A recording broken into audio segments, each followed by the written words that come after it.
നമസ്കാരം, ജന്മഭൂമിയിലേക്ക് സ്വാഗതം. മലയാളത്തിലെ എക്കാലത്തെയും സൂപ്പർ ഹിറ്റ് ചിത്രങ്ങളിൽ ഒന്നാണ് മണിച്ചിത്രത്താഴ്.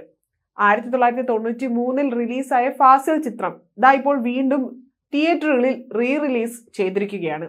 ഗംഗയും നകുലനും ഡോക്ടർ സണ്ണിയും ഒക്കെ വീണ്ടും തിയേറ്ററിൽ നിറഞ്ഞാടുമ്പോൾ ചിത്രത്തെക്കുറിച്ചുള്ള രസകരമായ കുറിപ്പും ഇപ്പോൾ ചർച്ചയാവുകയാണ്. തിരക്കഥാകൃത്ത് കലവൂർ രവികുമാറിൻ്റെതാണ് കുറിപ്പ്.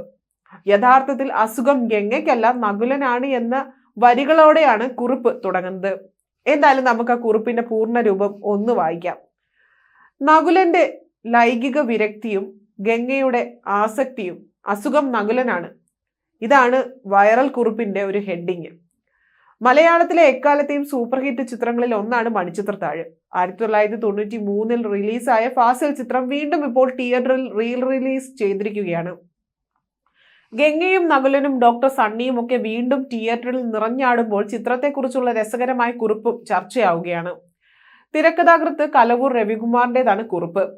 പണ്ട് മണിച്ചിത്രത്താഴ് കണ്ട ഉടൻ യഥാർത്ഥത്തിൽ അസുഖം ഗംഗയ്ക്കല്ല നകുലനാണ് എന്നും നകുലൻ ഷണ്ടനാണ് എന്ന് വാദിച്ചതും അത് ഉറപ്പാക്കാൻ തിരക്കഥാകൃത്ത് മധുമുട്ടത്തെ കാണാൻ പോയതും ആ അഭിമുഖം വെള്ളി നക്ഷത്രത്തിൽ അടിച്ചു വന്നതും ഓർത്തു.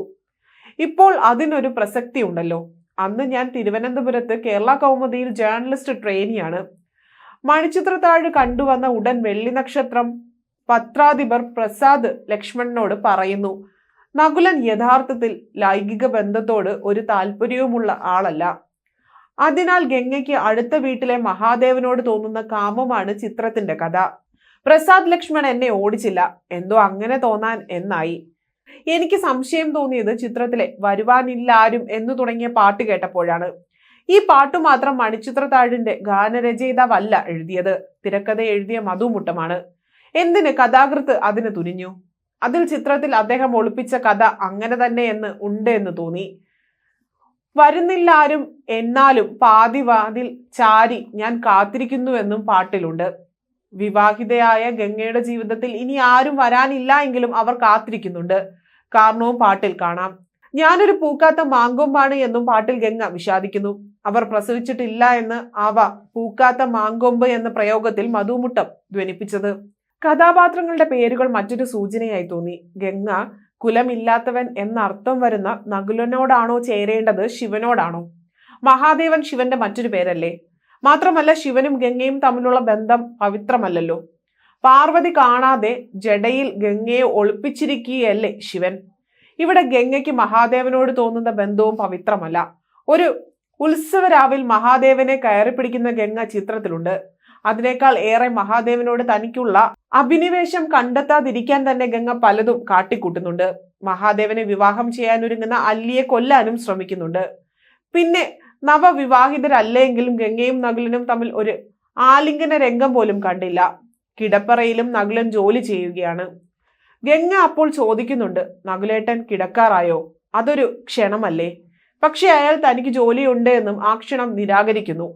ഗംഗ ആ വേള ആവശ്യപ്പെടുന്നത് നകുലേട്ടൻ കിടക്കുമ്പോൾ എന്നെ വിളിക്കണമെന്നാണ്. ഇതൊന്നുകൂടെ പ്രകടമായ ക്ഷണമാണ്. നകുലൻ അന്നേരം പറയുന്നതോ തനിക്ക് ഒരുപാട് ജോലിയുണ്ട് എന്ന്. കിടപ്പറയിൽ ഭാര്യയുടെ ക്ഷണങ്ങൾ അത്രയും നിരാകരിക്കുന്ന ഭർത്താവ്. സ്വാഭാവികമായും ഗംഗ മഹാദേവനെ നോട്ടമിട്ടു എന്നു ഞാൻ വാദിച്ചു.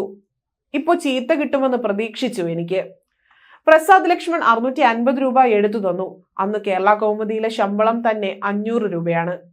മുറിവാടക കൊടുത്തു കഴിഞ്ഞാൽ 2 നേരം കഷ്ടിച്ചാണ് ഭക്ഷണം.